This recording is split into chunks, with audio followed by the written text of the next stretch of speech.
Hello guys. Tonight, I want you to relax, slow your breathing, and come with me, not forward in time, but backward. I'm going to take you back to World War II, a time when the world did not sleep. Cities were dark, factories were loud, and fear was everywhere.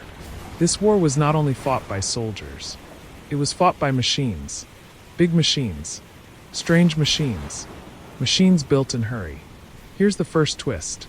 Many of these machines were created before anyone knew if they would work. Across Europe, engineers worked under pressure. Not creative pressure, not curiosity, fear pressure. They were told, build something powerful, build something fast, build something that will end the war. But time was running out. Another twist. Some designs were approved, without proper testing. Not weeks, not months, sometimes just days, because the war situation was getting worse. Leaders were worried, generals were demanding results, and the man at the top was growing more impatient every day. Here's something history doesn't say loudly. Fear makes people rush, and rushing breaks machines. Factories pushed limits. Metal was thinner than planned. Engines were pushed beyond safety. Another twist. Many engineers already knew. These machines were dangerous. But saying no was not an option. Silence became survival. Blueprints turned into reality. Too fast. And reality is cruel. Now here's the most important twist of this story. Some of the most powerful machines of World War II never reached the battlefield. They didn't fail in combat. They didn't face the enemy. They failed before the war could even use them, because the enemy wasn't soldiers. It was weight. It was heat. It was bad design. It was panic. Tonight, we're not talking about victories. We're talking about quiet failures, projects that disappeared, machines that embarrassed their creators, weapons that were buried in reports and forgotten on purpose. And as we move forward, you'll notice something disturbing. The closer the war came to losing control, the more dangerous these machines became. To their own side, 3 machines. Each one promised hope. Each one delivered disappointment. And none of them ever truly reached the battlefield. Let's begin with the first machine. A machine so large, so heavy, that the war itself could not move it. The first machine began as a dream. On paper, it looked unbeatable. Heavy armor, massive size, weapons strong enough to crush anything ahead. To the people approving it, this machine looked like confidence. Here comes the first twist. The design focused on power, not movement. No one asked a simple question. How will this thing actually travel? As the machine neared completion, engineers started to worry. Quietly, privately, because the weight numbers were already too high. Second twist. By the time the machine was finished, it was heavier than planned. Much heavier. Steel had been added again and again to make it feel invincible. But every added plate made it slower. During the first movement test, the ground itself reacted. The earth compressed. Tracks dug deep. The machine struggled just to move forward. Third twist. The engine was powerful, but not powerful enough. It overheated within minutes. Not hours. Minutes. Test crews had to shut it down before permanent damage occurred. Repairs were made. Adjustments followed. Then they tried again. Fourth twist. It moved forward, but turning became a nightmare. The machine needed wide open space, just to change direction. On narrow roads, it froze. Drivers had to stop, reverse, adjust, and try again. In war, that delay is fatal. Another twist appeared during transport planning. The machine was too heavy for most bridges. Engineers studied maps and realized something terrifying. There were entire regions this machine could never enter, not because of enemies, because the roads wouldn't survive it. Then came a moment no one expected. During a routine transport test, the ground softened under rain. The machine slowly began to sink. Not dramatically, not suddenly, quietly, tracks spinning, engine screaming. Another twist. Recovery vehicles couldn't pull it out. They weren't strong enough. More machines were brought in. Chains snapped. Cables broke. The giant sat there, stuck, helpless. Hours passed. Then days. Finally, engineers accepted the truth. If this machine ever reached combat, it could become a permanent obstacle, blocking its own army. But the story gets worse.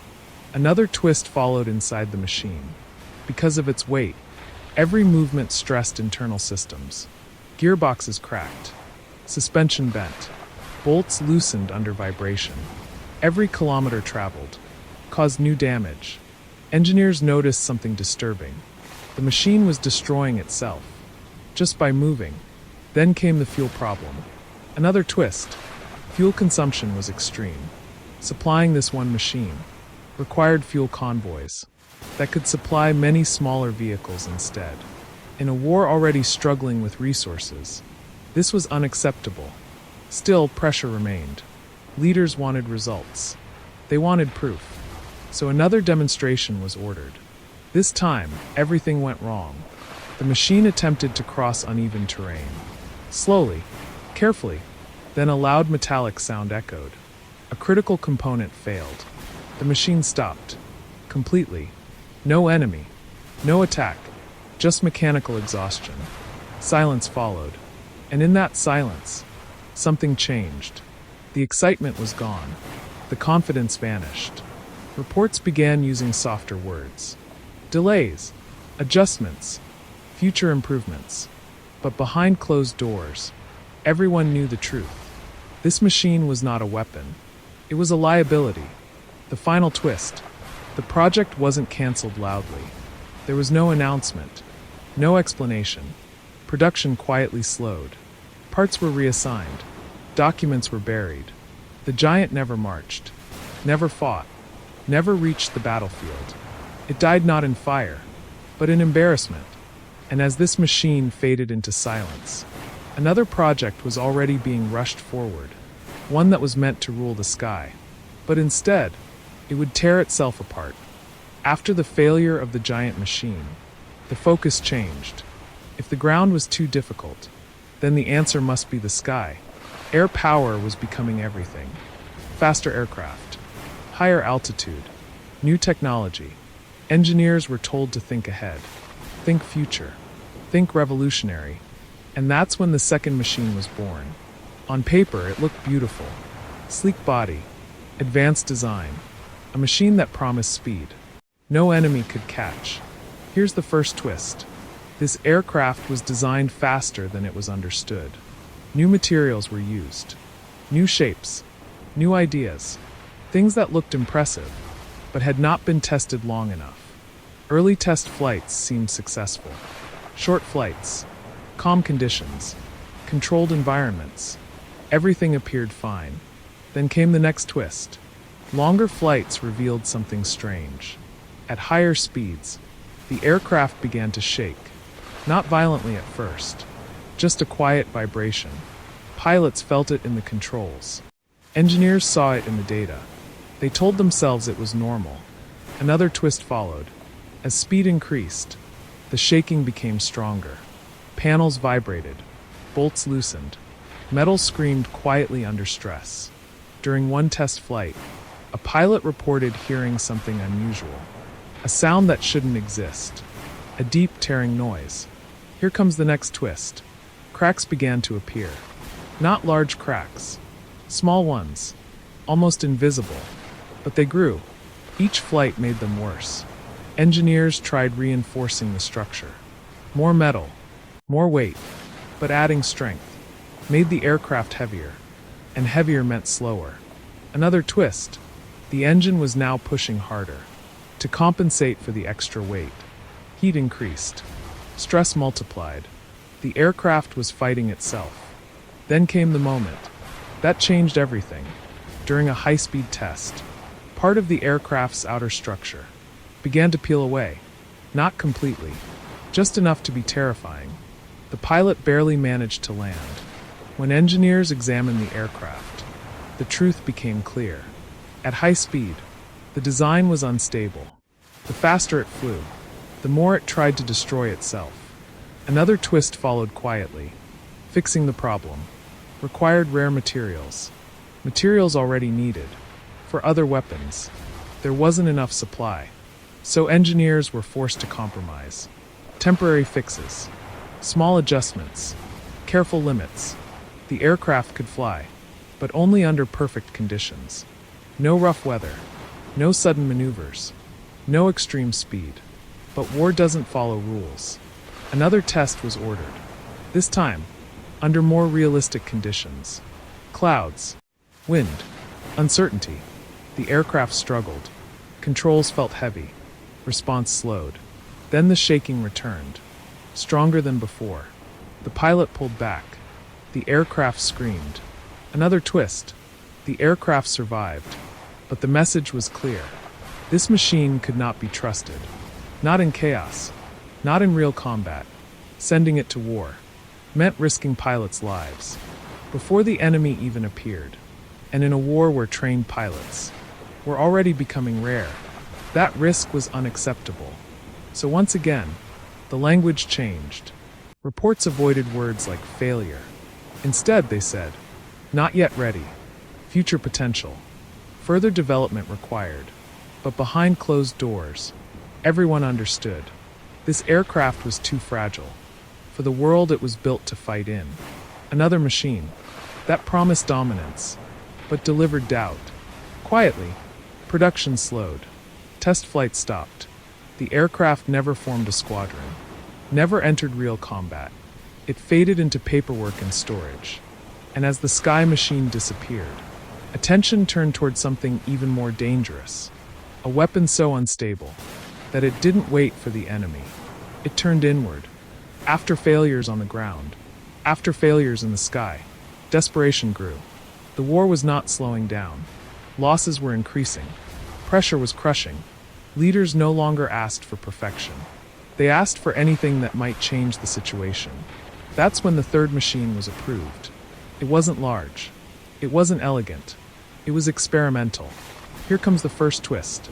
Even before it was built, engineers warned that this machine was unstable. They knew it. They documented it. They whispered it. But warnings were ignored. Because fear was louder than logic. This weapon promised something powerful. Not just destruction, but surprise. A machine designed to shock the enemy. Here's the next twist. The technology behind it was barely understood. Tests were limited. Calculations were rushed. Safety margins were reduced. The war could not wait. Early trials were secret. No crowds. No applause. Just silence and tension. During the first test, the machine behaved strangely. Controls lagged. Responses were delayed. Engineers blamed calibration. Another test followed. Here comes another twist. The machine overheated. Not slowly. Rapidly. Temperature climbed faster than anyone expected. Emergency shutdown was ordered. The test ended early. Engineers asked for more time. They didn't get it. Pressure returned. The war situation worsened. So testing resumed. This time, with higher power. That was a mistake. Another twist. The machine became unpredictable. Small adjustments caused large reactions. Operators struggled to control it. And then it happened. During a live test, the machine malfunctioned. Not toward a target, toward its own operators. A sudden failure. A violent reaction. People were injured. Silence followed. No alarms. No shouting. Just shock. Here's the next twist. Instead of canceling the project, leaders demanded modifications. They didn't ask, "Is this safe?" They asked, "Can it still work?" Engineers added more safeguards, more complexity, more points of failure. The machine became harder to understand, harder to control. Another test was ordered. This time, everyone was nervous. The operators double-checked everything. The machine powered on. At first, it seemed stable. Hope returned. Then came the twist. Without warning, systems conflicted with each other. Commands overlapped. Controls disagreed. The machine froze, then surged. Emergency shutdown failed. Another malfunction. Another injury. Now fear entered the room. Not fear of the enemy. Fear of the machine itself. Engineers began to avoid it. Operators hesitated. No one trusted it. But the war machine kept moving forward. Leaders still wanted results. One final test was approved. The last chance. Here comes the darkest twist. During this test, the machine proved it could not be controlled safely. It didn't just fail. It became a danger to everyone nearby. The test was halted permanently. This time, there was no argument, no more fixes, no more promises. The truth was undeniable. This weapon was more likely to harm its own side than the enemy. Quiet decisions were made. The project was stopped. Files were classified. Reports were buried. The machine was dismantled. Not celebrated. Not remembered. Just erased. And with that, 3 machines had now shared the same fate. Built in fear. Rushed by panic. Destroyed by reality. But there is one final part of this story. Not about machines. About what these failures truly meant. By the end of the war, these machines were barely remembered. No parades. No victory speeches. No photographs in history books. They simply disappeared. That's the first quiet truth. History loves success. It celebrates what worked. It hides what didn't.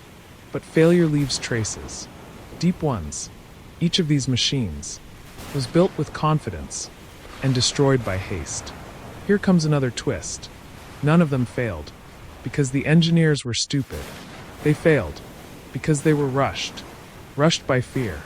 Rushed by pressure. Rushed by leaders who needed hope more than reality. In workshops and factories, engineers already knew the risks. They saw cracks forming. They felt engines overheating. They read numbers that didn't make sense. But in wartime, knowing the truth doesn't always mean you're allowed to say it. Another quiet twist. Silence became part of the system. Problems were delayed. Warnings were softened. Reports were rewritten. Not because people wanted failure, but because everyone feared being blamed. And so the machines kept moving forward, even when they weren't ready. Another realization slowly appears. These machines didn't fail suddenly. They failed gradually. One broken bolt, one overheated engine, one ignored warning, until failure became inevitable. And here's a deeper twist. The enemy never destroyed these machines. They were defeated, before the enemy even saw them. By gravity, by heat, by stress, by reality. In a strange way, the battlefield didn't reject them. The world did. As the war continued, new machines replaced them. Simpler ones, more reliable ones. Lessons were learned, quietly, and buried under urgency. Because war rarely gives time to fully understand its mistakes. Now think about this. How many other machines never made it out of factories? How many ideas died on paper because time ran out? How many engineers carried these failures silently for the rest of their lives? Another soft twist.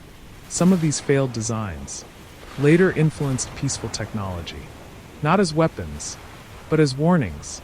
Warnings about limits, about rushing progress, about ignoring reality. And now, decades later, we talk about them, not with fear, but with calm reflection, because the war is over, the machines are silent, and the pressure is gone. Tonight, as you rest, remember this one thought. Not everything powerful is meant to be used. Not everything impressive is meant to work. And sometimes, the greatest battles are not lost to enemies, but to our own impatience. Let the noise fade. Let the machines rest. Let history breathe. You've just listened to 3 machines that failed before reaching the battlefield. This is another story of failure in machinery. But before the failure became visible, it was felt. The weapon arrived without drama. It was delivered with paperwork, approvals, and quiet confidence. Engineers had signed their names beneath technical diagrams. Commanders had approved its deployment based on reports, not experience. On paper, the machine was ready. The crew assigned to it were trained men. They had operated complex machinery before. They understood danger, noise, vibration, and pressure. Nothing about this assignment seemed unusual at first. The first signs were subtle. A lever that resisted slightly more than expected. A gauge that hesitated before settling. A vibration that lingered a second longer than it should have. None of these were serious enough to report. None of them violated regulations. And none of them could be clearly explained.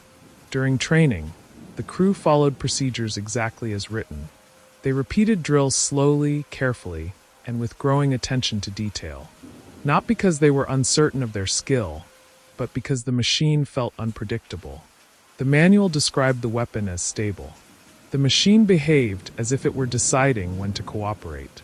Experienced operators develop a sense for equipment. They feel changes before instruments register them. They notice sounds that do not belong. They recognize movements that suggest internal strain. The crew began treating the weapon with caution that went beyond instruction. They checked connections more often than required. They delayed activation until every condition felt right. They avoided unnecessary tests. No one said the weapon was dangerous. No one needed to. Obedience remained intact. Orders were followed. Schedules were met. Reports were submitted. But confidence had quietly disappeared. The crew began exchanging looks during operation. Not fear, not panic, just awareness. The kind of awareness that forms when people realize they are standing beside something they do not fully trust. Small incidents followed. Nothing dramatic. Nothing fatal. A pressure reading that climbed too fast and dropped just in time. A component that overheated briefly before stabilizing. A safety mechanism that engaged later than expected. Each incident had an explanation. Each explanation sounded reasonable. Each explanation blamed conditions, handling, or coincidence. The crew accepted those explanations publicly. Privately, they adjusted their behavior. Training sessions grew longer. Preparation routines expanded. No one rushed anymore. The weapon was never accused of failure. It was simply treated as if it might fail at any moment. That was the beginning. Not of rebellion, not of refusal, but of quiet distance. Because when humans begin to step carefully around a machine, it is rarely because they are afraid of punishment. It is because they are afraid of what the machine might do next. At first, the crew believed their experience was unique. Machines behave differently under different hands, in different conditions, at different times. That belief made it easier to stay silent. Then fragments of information began to surface. A comment from a technician assigned to a similar system in another unit. A brief mention in a maintenance note that felt unusually cautious. A warning phrased so carefully it almost disappeared into routine language. Individually, these details meant nothing. Together, they formed a shape that was hard to ignore. The weapon behaved differently for different crews, yet the outcome was always the same. Unpredictable responses. Near failures that corrected themselves at the last moment. Strange inconsistencies that instruments could not fully explain. One crew described the sensation of losing control without actually losing control. The machine responded, but not in the order expected. Another noticed that the weapon seemed to strain under conditions well below its theoretical limits. A third reported that the machine performed best when operated conservatively, almost gently. These were not faults that could be proven. They were instincts formed through experience. Official reports continued to blame human error. The language remained calm, technical, and reassuring. Adjustments were recommended. Additional training was scheduled. And yet, behavior began to change. Crews reduced usage whenever possible. Exercises were completed with minimal activation. Test cycles ended early under the justification of efficiency or resource conservation. Operators volunteered for secondary roles. Maintenance duties became more attractive than direct operation. Shifts were rearranged in ways that spread responsibility thinly, ensuring no one remained too close to the machine for too long. No rule was broken. No order was refused. The weapon was still considered active. It was still logged, still counted, but it was no longer trusted. What made the situation more unsettling was the lack of a clear failure. There was no single incident to point to. No dramatic malfunction. No undeniable proof. The machine functioned just well enough to defend itself. As time passed, the pattern expanded. Different environments produced the same cautious behavior. Different crews reached the same conclusions without ever speaking to one another. The silence became shared without being organized. A mutual understanding developed that did not require explanation. The machine was not safe enough to trust fully, but it was not dangerous enough to accuse. That uncertainty was more powerful than fear. Because fear can be reported, uncertainty cannot. The weapon continued to exist in theory. In reality, it was being slowly starved of opportunity. It remained clean, maintained, prepared, and increasingly unused. What command saw was discipline. What engineers saw was compliance. What the crews felt was something else entirely. They were learning how to survive a machine that had not yet revealed its true cost. And in doing so, they were making a choice. Not loudly, not defiantly, but consistently. The weapon would not be allowed to decide their fate. This is where the story changes. Up to this point, the machine had not failed in any official way. There were no destroyed units, no public accidents, no clear proof of danger. And yet, something strange had already happened. The weapon was still listed as active, still supplied, still assigned to crews, but almost no one was actually using it. Not because they were ordered to stop, not because it was broken, but because the people closest to it had decided, quietly and independently, that survival mattered more than obedience. That decision was never written down. The problem with machines like this is not that they fail loudly. It is that they give just enough success to hide the danger. They work often enough to create trust. They fail rarely enough to create doubt. That doubt is difficult to prove, and impossible to defend in reports. Engineers responded with confidence. Their calculations were correct. Their tests showed acceptable results. From a distance, the machine behaved exactly as designed. Every concern raised by crews was answered with data. Charts replaced experience. Numbers replaced instinct. When operators mentioned instability, the response was additional training. When technicians noted unusual wear, the response was revised maintenance schedules. When near incidents occurred, the response was always the same. Human error. The weapon itself was never questioned. The language around it changed. Risk became sensitivity. Unpredictability became complexity. Danger became discipline. The machine was now officially described as demanding but reliable. That description created pressure. Crews understood what was expected of them. They were not supposed to fear the weapon. They were supposed to master it, and so they adapted. They followed instructions precisely, while quietly reshaping how the weapon was used. They operated it below recommended limits. They avoided conditions where the machine felt unstable. They completed requirements without allowing the weapon to reveal its full behavior. On paper, everything improved. In reality, the weapon was being contained. The most unsettling part was that this behavior did not come from a single unit. It emerged everywhere the machine was deployed. Different crews made the same decisions without communication. Different technicians noticed the same patterns without sharing notes. The silence spread naturally. No one trusted the machine enough to push it. And yet, no one could justify removing it. Commanders saw discipline and control. Engineers saw successful adaptation. Production continued. But the crews saw something else. They saw a machine that punished confidence. A weapon that behaved worst when used as intended. A system that seemed calm until it was not. The machine had become too dangerous to accuse, and too valuable to abandon. So it remained, maintained, stored, transported, logged. A perfect weapon that existed almost entirely on paper. What kept it alive was denial. What kept people alive was silence.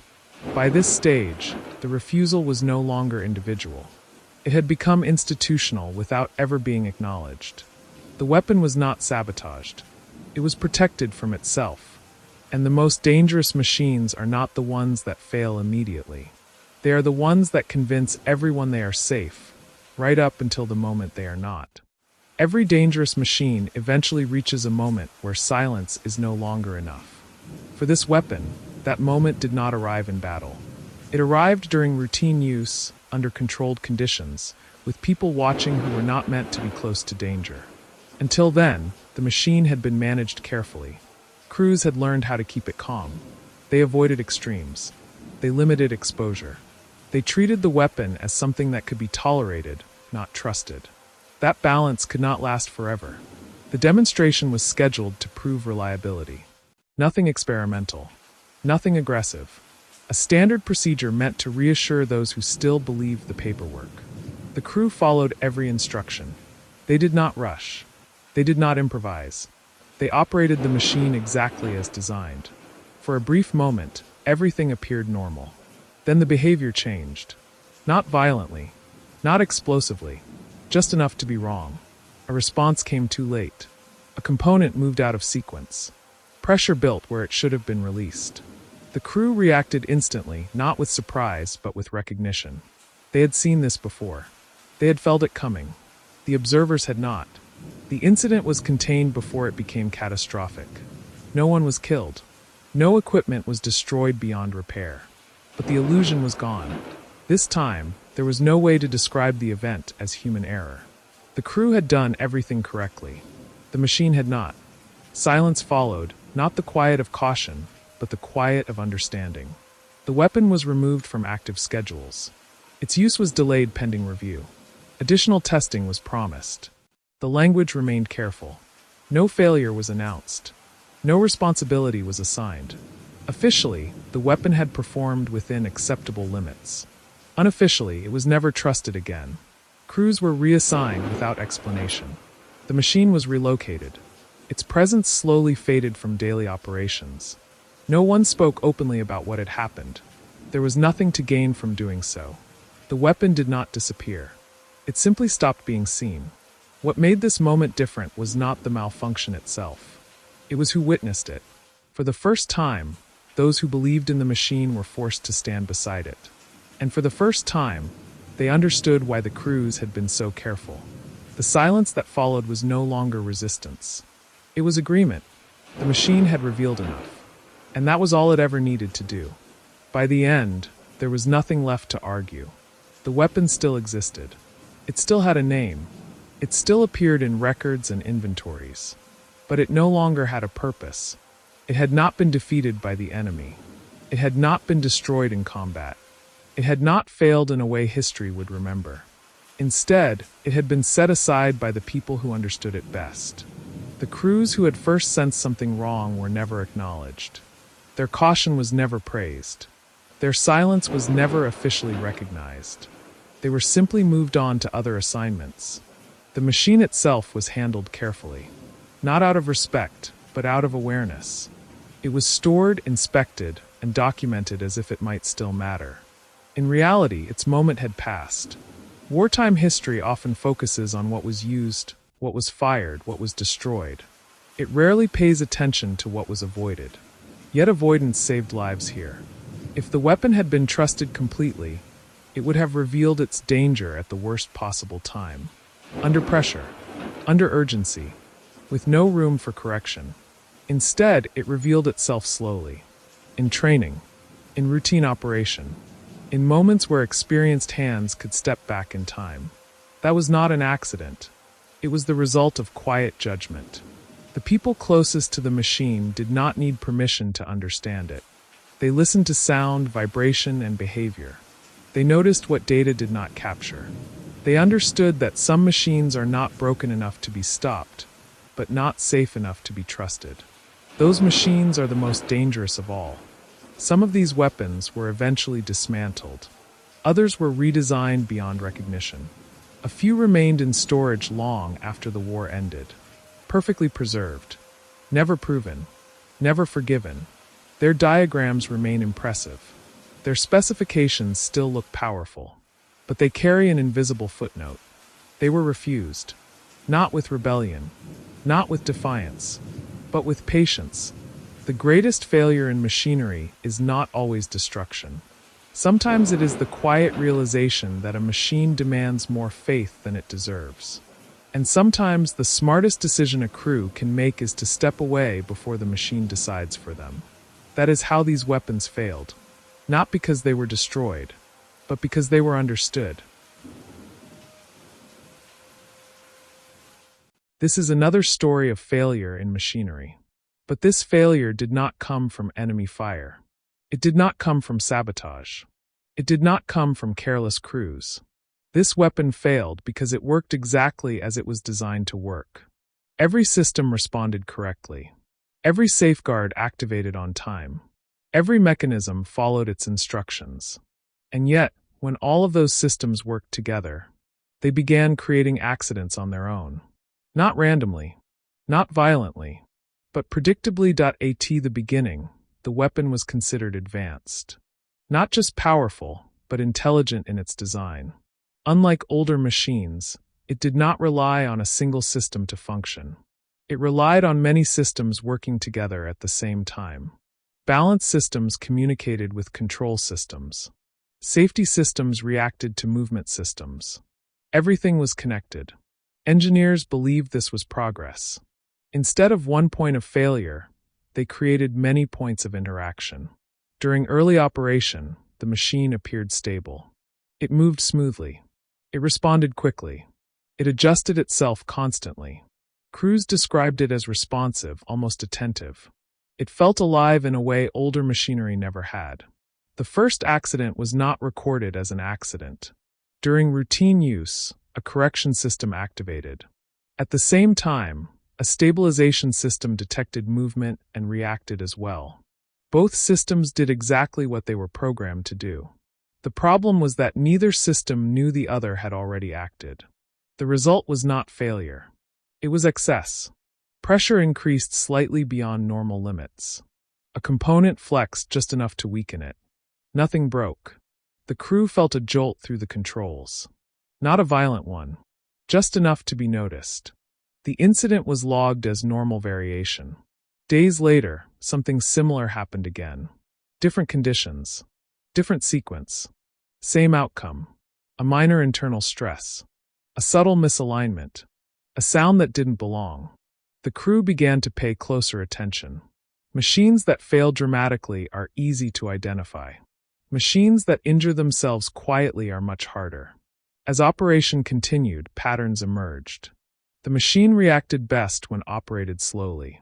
Quick adjustments caused overcorrection. Rapid sequences caused internal disagreement between systems. One system would attempt to protect the machine. Another would interpret that protection as a problem. A third would attempt to compensate for both. The machine was not malfunctioning. It was arguing with itself. Engineers inspected individual systems. Each one passed testing. Each one met specifications. Nothing was officially wrong. The problem did not exist in isolation. It existed in interaction. Crews began adjusting their behavior without being told. They avoided certain combinations of actions. They followed unofficial routines learned through experience. No manuals were changed. No warnings were issued. The machine continued to operate. As weeks passed, internal wear increased. Components aged faster than expected. Stress marks appeared where none were predicted. The weapon was slowly damaging itself during normal use. Still, no enemy had touched it. The most unsettling part was that the accidents felt intentional. Not planned, but inevitable. Every safeguard triggered another response. Every correction introduced a new imbalance. The machine was constantly protecting itself from the consequences of its own design. By the end of the first phase of deployment, crews no longer trusted smooth operation. Smooth meant hidden tension. Calm meant pressure building somewhere unseen. The machine looked perfect. It sounded perfect. It behaved correctly. And it was quietly hurting itself every time it was used. This was only the beginning. Because once a machine learns how to create its own accidents, it does not need war to become dangerous. At first, the accidents were explained away as isolated behavior. Every machine has quirks. Every complex system produces small irregularities. That belief protected the weapon from scrutiny. But the machine did not behave randomly. It behaved consistently. What no one realized at the beginning was that the weapon was no longer reacting to the environment alone. It was reacting to itself. Inside the machine, dozens of systems were designed to monitor, correct, and protect one another. Sensors fed information into control units. Control units triggered mechanical responses. Those responses were immediately measured again. This constant feedback was meant to create stability. Instead, it created loops. A slight vibration caused a correction. That correction produced a secondary vibration. Another system detected that vibration and responded again. None of these responses were incorrect. They were simply too close together. Too fast. Too confident. The machine had no sense of restraint. During operation, the weapon was constantly adjusting itself. Tiny movements, invisible to the eye, were happening every second. Metal flexed. Pressure shifted. Energy redirected. The crew could feel it through the controls. A subtle resistance that came and went. A sense that the machine was never fully settled. Then came the first injury. It was not dramatic. A technician's hand was caught during a routine adjustment when a stabilizing system engaged unexpectedly. The mechanism did exactly what it was designed to do. It simply did it at the wrong moment. The report described it as a timing issue. No fault was assigned. Not long after, another incident occurred. A crew member lost balance when the machine corrected itself more aggressively than expected. No warning. No visible trigger. Again, no failure could be identified. What made these incidents disturbing was their variety. Different actions. Different results. The same underlying cause. The machine was responding to internal signals that humans could not predict. As usage continued, the accidents became more frequent, but no less subtle. Tools slipped when components moved unexpectedly. Heat built up in areas assumed to be stable. Protective systems activated when no danger was visible. Each system believed it was preventing disaster. Together, they were creating it. Crews began to notice that accidents happened most often when the machine was operating perfectly. When all systems were active. When nothing appeared wrong. Ironically, the weapon was safest when something was already broken. When one system failed, others stopped reacting so aggressively. The machine became calmer. This realization never made it into official reports. Instead, crews began adjusting their routines. They delayed certain operations. They avoided sequences known to trigger excessive responses. They treated the machine as something that needed to be managed emotionally, not mechanically. They learned its moods. They learned when to step back. Engineers, meanwhile, continued refining individual components. They improved sensors. They strengthened materials. They increased responsiveness. Each improvement made the machine more dangerous. The weapon was becoming too fast for human intuition. What no one had designed was a system to slow the machine down. It had no concept of hesitation. No ability to wait. When one system sensed risk, it acted immediately. When another sensed instability, it reacted instantly. There was no hierarchy. No coordination. The machine was no longer a tool. It was a conversation happening too quickly for anyone to follow. By this stage, crews had stopped being surprised by accidents. They expected them. They planned around them. Injuries were treated as part of operation. Not severe enough to stop use. Not rare enough to ignore.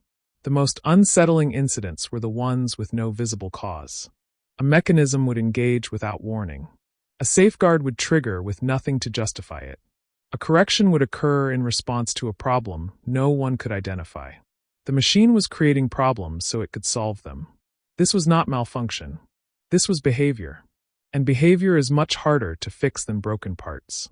The weapon continued to be deployed because, officially, it was improving. Failures were rare. Performance metrics were acceptable. No single system could be blamed. But those metrics did not include fear. They did not include instinct.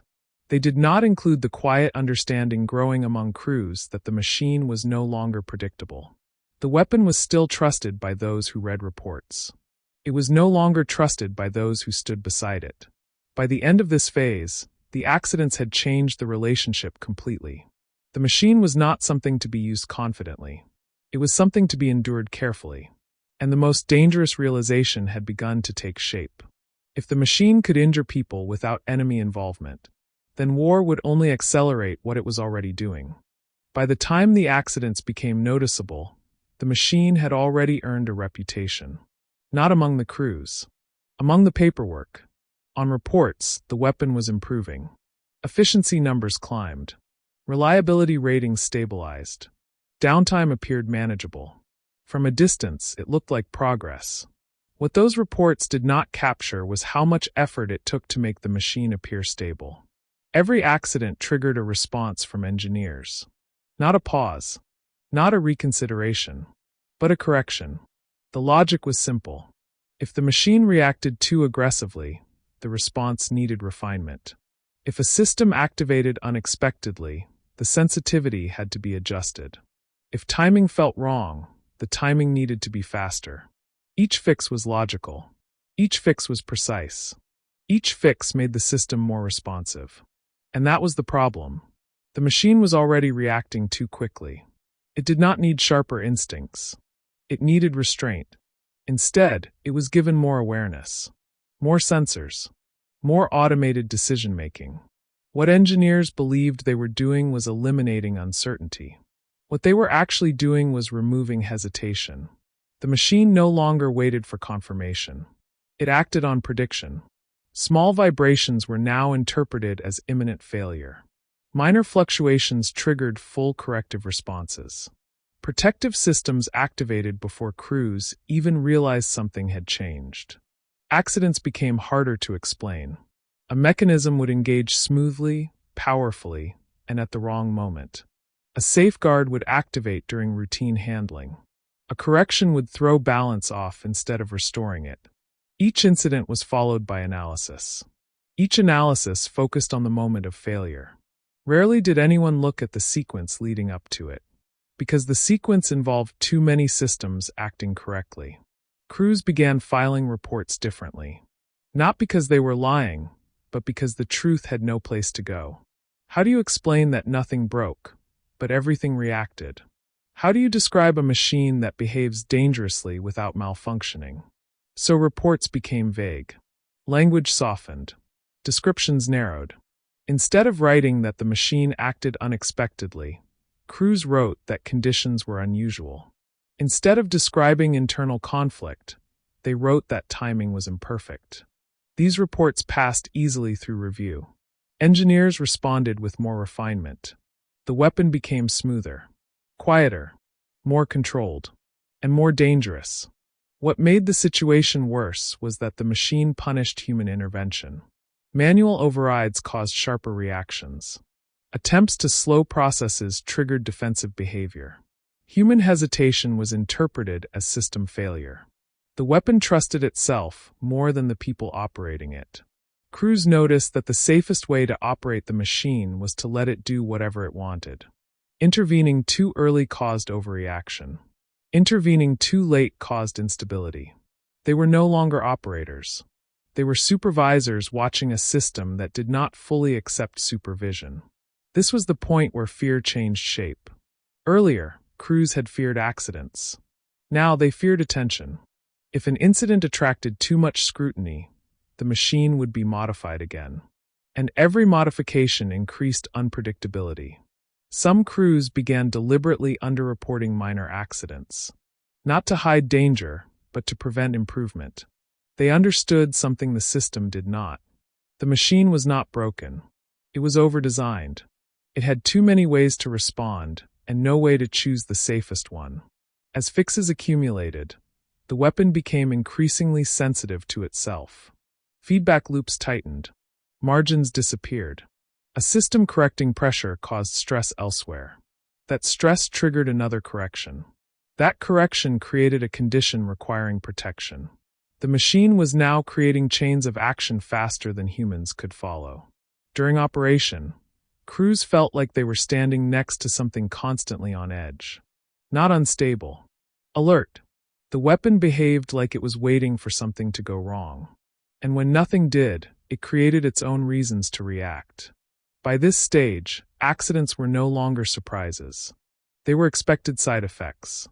Injuries increased slightly. Equipment were accelerated. Trust vanished completely.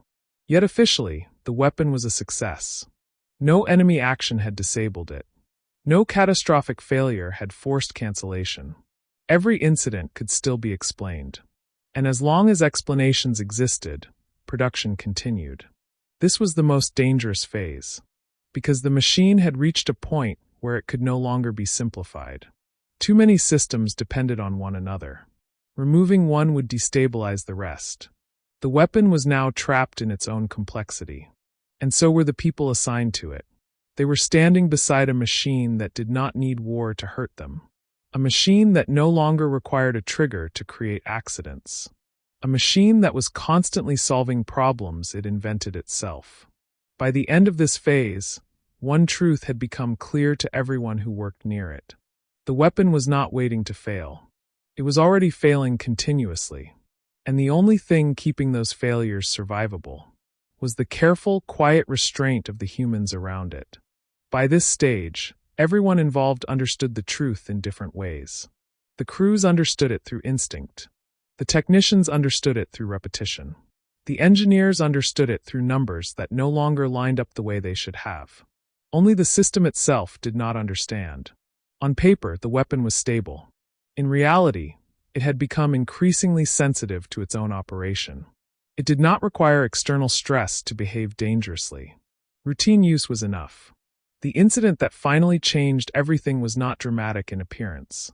There was no explosion, no fire, no sudden collapse. That was what made it impossible to ignore. The weapon was operating under standard conditions. Nothing experimental. Nothing urgent. No enemy involvement. The crew followed procedure exactly as written. They did not rush. They did not intervene early. They allowed the machine to manage itself. For several minutes, everything appeared normal. Then a correction occurred. One system detected a minor fluctuation and reacted. Another system interpreted that reaction as instability.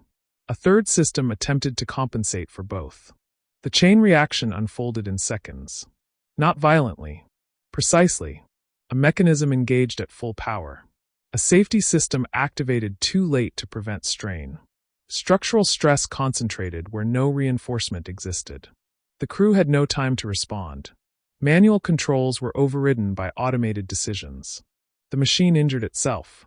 Components bent under forces they were never meant to experience. Internal alignment shifted. The weapon shut itself down to prevent further damage. When the system went silent, the room did not move. No one spoke. The injury was not catastrophic. The weapon could be repaired. No lives were lost. But something had changed. This time, there was no human action to blame. The machine had acted alone. It had followed its programming perfectly. The incident was observed by individuals who could not dismiss it. Engineers stood close enough to see the sequence unfold. Commanders watched procedures being followed without deviation. There was no explanation that fit. Reports were written carefully. Language was precise. Words were chosen to avoid conclusions. But the meaning was clear. The machine had become too complex to control safely. Its systems were interfering with one another in ways no test had predicted. Its safeguards were no longer protective. They were triggers. For the first time, discussions changed tone. Not openly, not publicly, but internally. Usage was reduced immediately. Deployment was postponed. Further evaluation was ordered. The weapon did not fail officially. It simply stopped being trusted. Crews were reassigned quietly. Technicians were instructed to halt modifications. Engineers were told to observe rather than improve. The machine was left alone.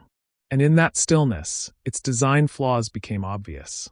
Without constant adjustments, the weapon no longer created accidents. Without new refinements, it remained calm. The realization was unsettling. The machine had been most dangerous when people tried to fix it. What finally ended the argument was not damage, but clarity. The weapon did not need more intelligence. It needed less. But by then it was too late to simplify.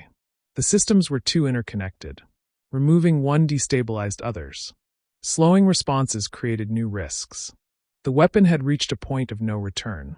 Not broken enough to abandon. Not safe enough to use. That was when the decision was made. Not to destroy it. Not to admit failure. But to quietly remove it from the future. After the decision was made, nothing dramatic followed. There was no announcement, no declaration of failure, no record that would later attract attention. The weapon was simply moved. It was taken out of schedules first, then out of training plans, then out of conversations. On paper, it still existed. In reality, it no longer mattered. The crews who had spent months learning how to survive the machine were reassigned. Some were sent to more conventional equipment. Others were transferred to roles that felt strangely quiet by comparison. None of them asked questions. None of them needed answers. They had stood close enough to understand what had happened.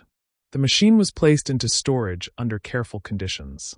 Not because it was fragile, but because no one trusted it enough to be careless. It was inspected one final time. Every system still passed. Every component still met specification.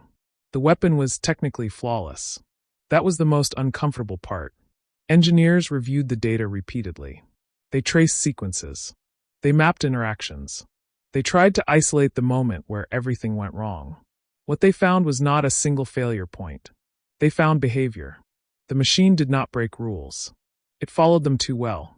Every safeguard assumed the worst. Every correction assumed urgency. Every system acted as if delay was unacceptable. Together, they created a weapon that could not tolerate calm. In war, that kind of design might seem appropriate. But this machine did not wait for war to behave dangerously. It created its own emergencies. Attempts were made to redesign future systems differently. Engineers spoke about hierarchy between responses, about allowing machines to hesitate, about slowing feedback loops. But these ideas came quietly, buried in lessons learned rather than official conclusions.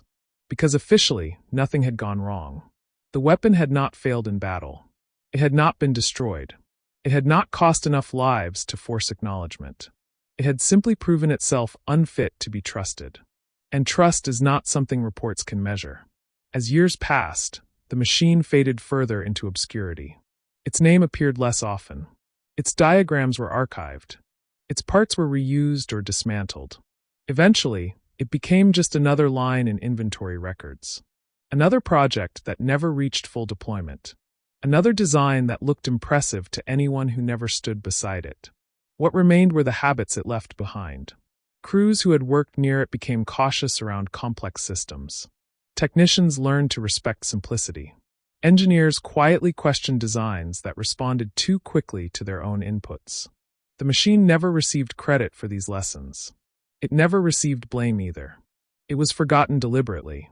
History tends to remember machines that fail loudly. Explosions, collapses, defeats.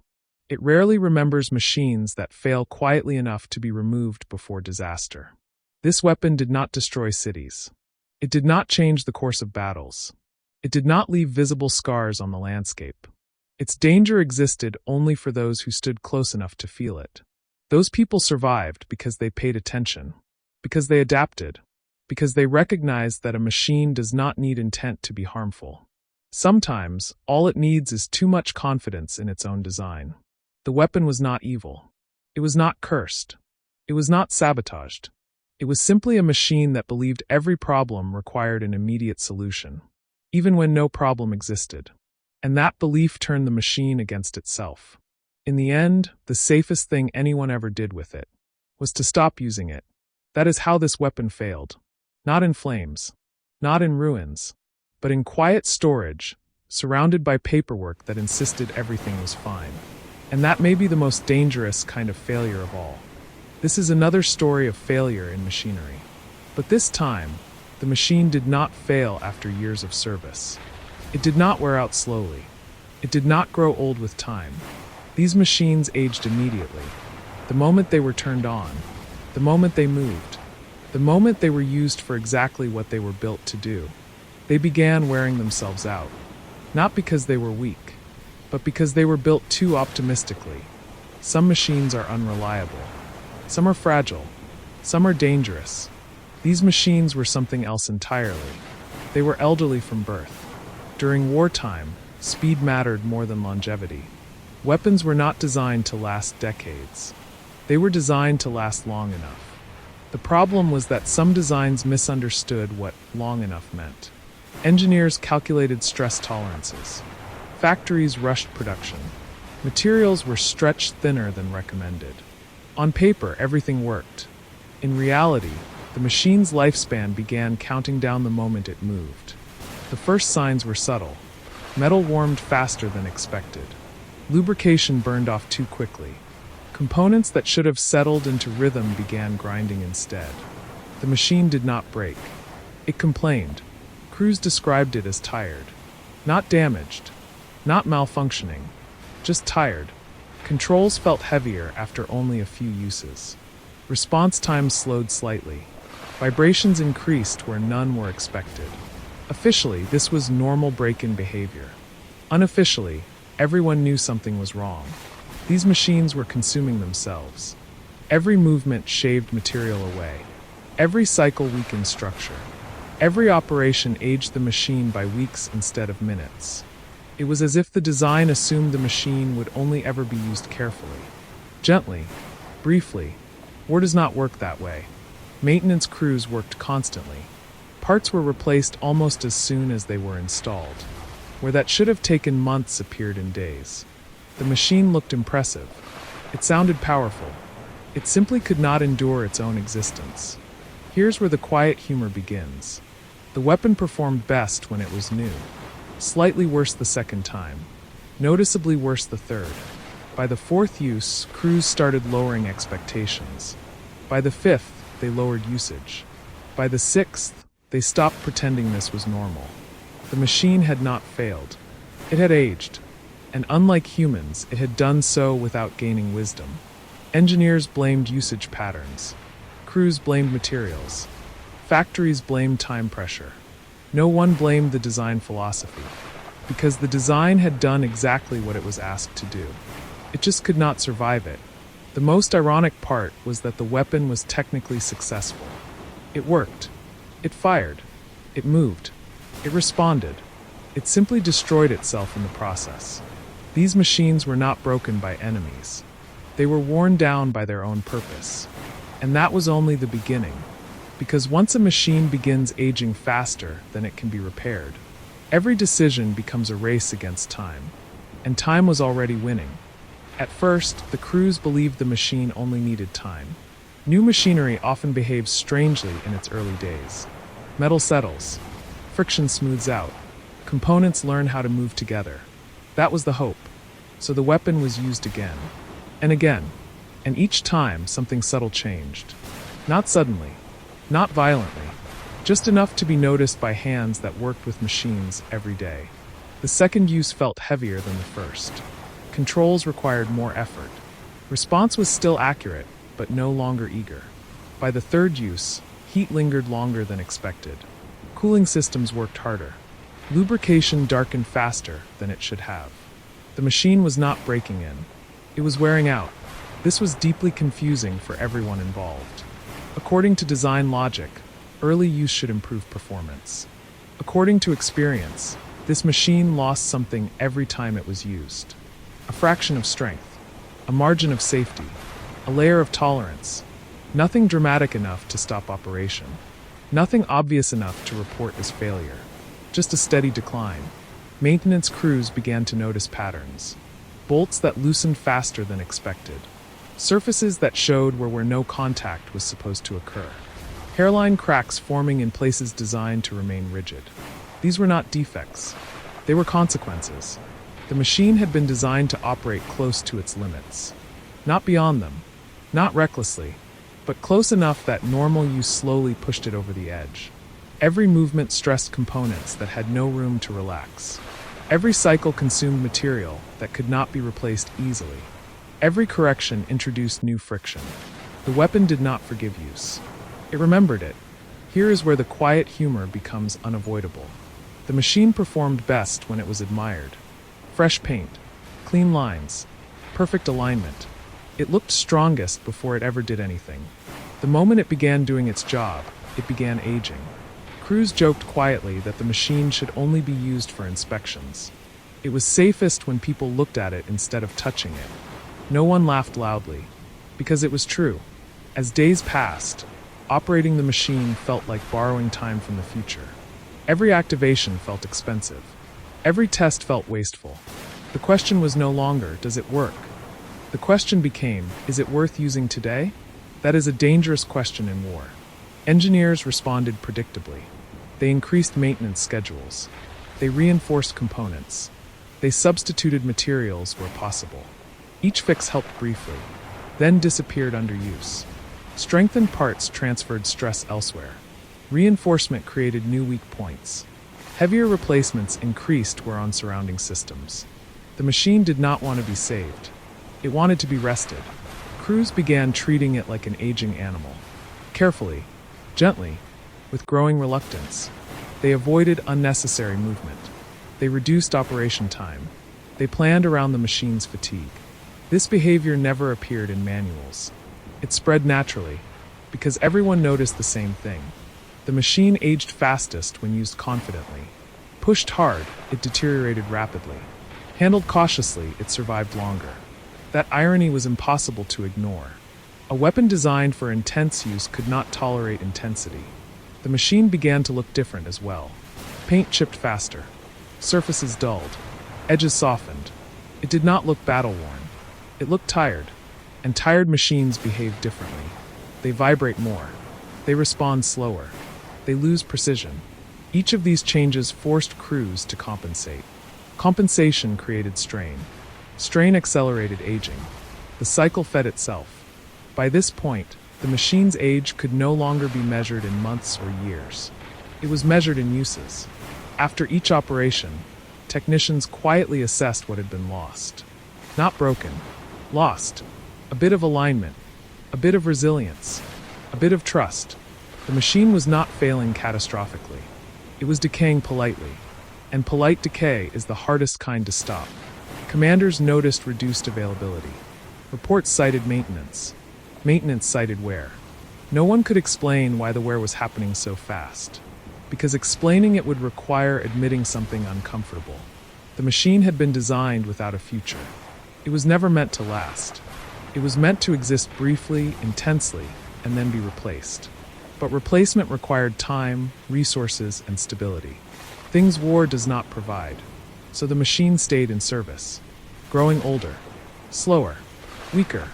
Every use made it worse. And everyone knew it. They just pretended not to. By the end of this phase, the weapon had developed a reputation that never appeared in records. It was known as something you used only when you had no choice. Something you delayed activating. Something you hoped would not be required today. The machine had not failed yet, but it was clearly aging toward something inevitable. And the most unsettling part was this. No amount of careful operation could stop the aging. It could only slow it. Time was no longer the enemy. Use was. There was no single moment when the realization arrived. No dramatic failure. No sudden breakdown that forced everyone to stop. The understanding came gradually. Quietly. Almost politely. At first, the machine was treated as something that needed care.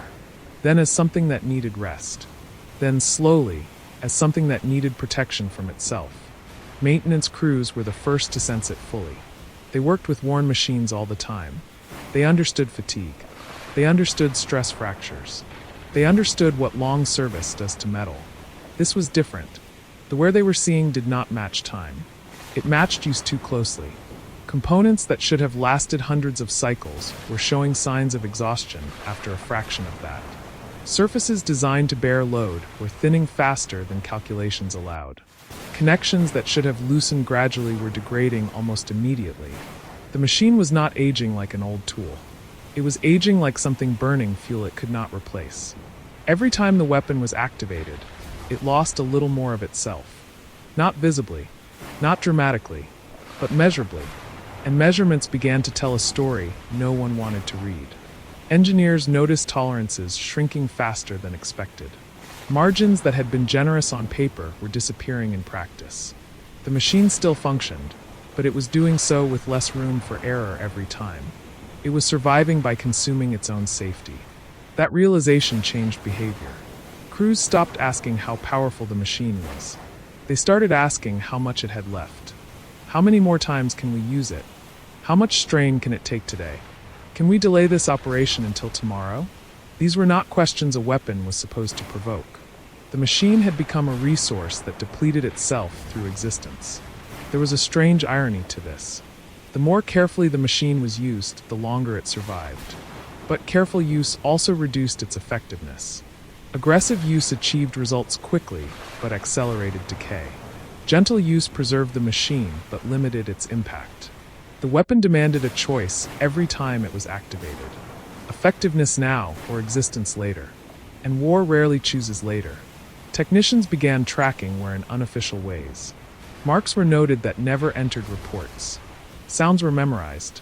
Vibrations were compared mentally from one use to the next. They could tell how much older the machine had become by how it felt. That is not how machines are supposed to work. Machines are supposed to fail when parts break. This one failed by becoming tired. The first time a major component was replaced, there was optimism. New material, fresh alignment, restored strength. For a brief moment, the machine felt young again. Then it was used, and the aging resumed immediately. The replacement part did not fix the problem. It joined it. The machine did not wear out because parts were weak. It wore out because the design demanded too much from every part at once. Stress was not localized. It was shared. Every movement pulled against the whole structure. Every operation taxed multiple systems simultaneously. There was no place where stress could rest. The machine lived in a constant state of effort.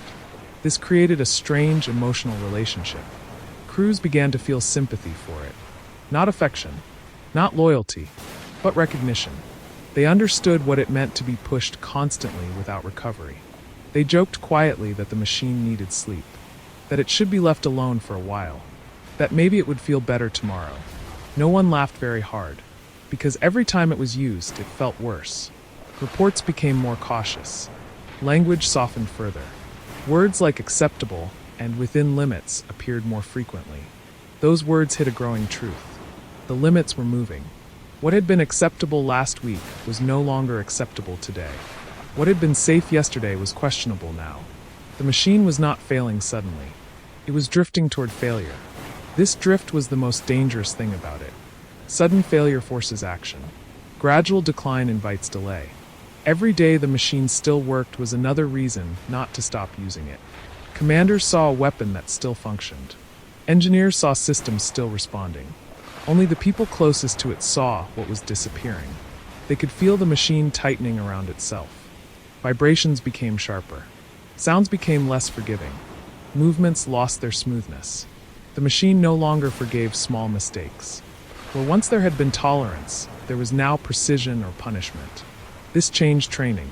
Crews became quieter, more deliberate, less confident, not because they lacked skill, because the machine no longer allowed mistakes. Even correct actions felt risky. The weapon had reached a stage where it demanded perfection from people, while no longer being perfect itself. That imbalance is always dangerous. Maintenance time increased dramatically, not because things were breaking, but because things were aging too fast to trust. Parts were replaced preemptively. Inspections became longer. Usage windows shrank. And still the machine aged. There was a moment, never officially recorded, when someone finally said it out loud. Not in a meeting, not in a report, quietly, while standing next to the machine. This thing is eating itself. Nothing followed that statement. No argument, no correction, because everyone there already knew. From that point on, the relationship changed completely. The machine was no longer a tool. It was a liability being managed carefully. Crews stopped asking how to use it better. They started asking how to use it less. Every activation felt like borrowing against a future that no longer existed. And the cruelest irony was this. The machine still looked impressive, still sounded powerful, still passed inspection. Anyone seeing it briefly would believe it was strong. Only time revealed the truth.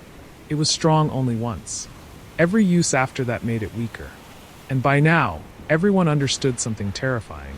If the machine continued to be used as intended, it would not survive long enough to reach its most important moment. It would age itself into irrelevance, not through damage, but through exhaustion. By now, the machine had developed a strange reputation. Not an official one, not the kind that appeared in documents or briefings. An informal one. People spoke about it carefully. Not critically, not openly. They used phrases instead. It needs attention. It's sensitive. It doesn't like being rushed. It's better if we don't push it. These were not technical descriptions. They were emotional ones. The machine had crossed an invisible line. It was no longer treated as equipment. It was treated as something temperamental. And that should have been a warning. In war, weapons are supposed to be predictable. If they are dangerous, at least they are dangerous in known ways. This machine was dangerous because it aged while everyone watched. The denial phase lasted longer than anyone wanted to admit. Why? Because the machine still worked. Every time someone suggested reducing its role, someone else pointed out that it had not failed. It still moved. It still responded. It still met minimum requirements. And minimum requirements are very comforting on paper. Engineers continued to search for a fix that did not exist. They tried redistributing stress. They tried reinforcing components. They tried altering operating sequences. Each change was logical. Each change was carefully calculated. Each change gave the machine a brief illusion of youth. And then the aging resumed. The slightly funny part, the dark, quiet kind, was that every improvement made the decline more obvious. When reinforced parts wore down, they did so visibly. When improved materials aged, they showed it clearly. The machine became like someone who had tried every treatment, every remedy, every cure, and still looked tired. No one could pretend anymore.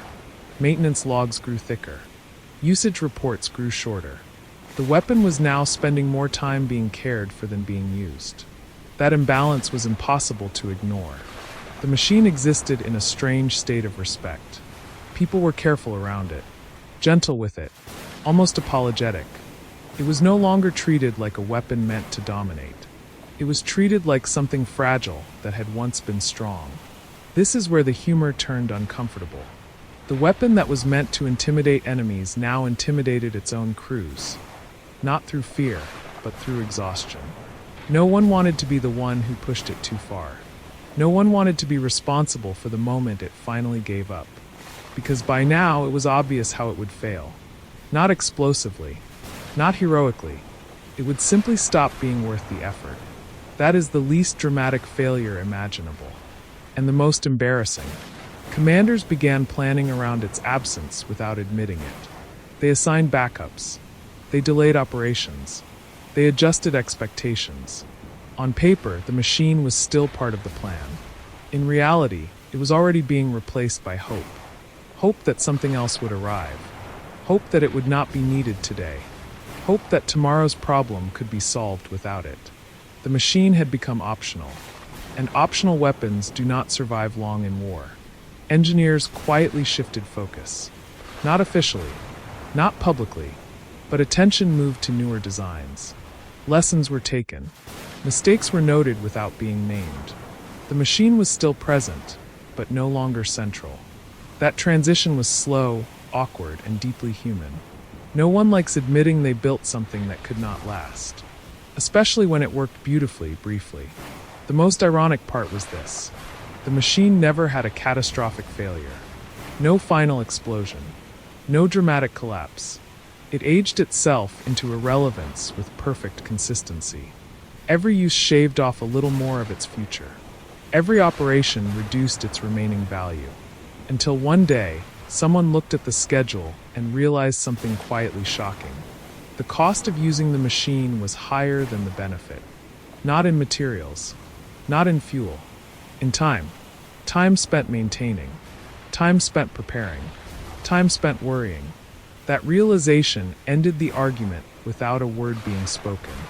After that, the machine still existed. But only technically. It was present in records. Present in storage. Present in memory. It was no longer present in decisions. That is how the denial ended. Not with blame.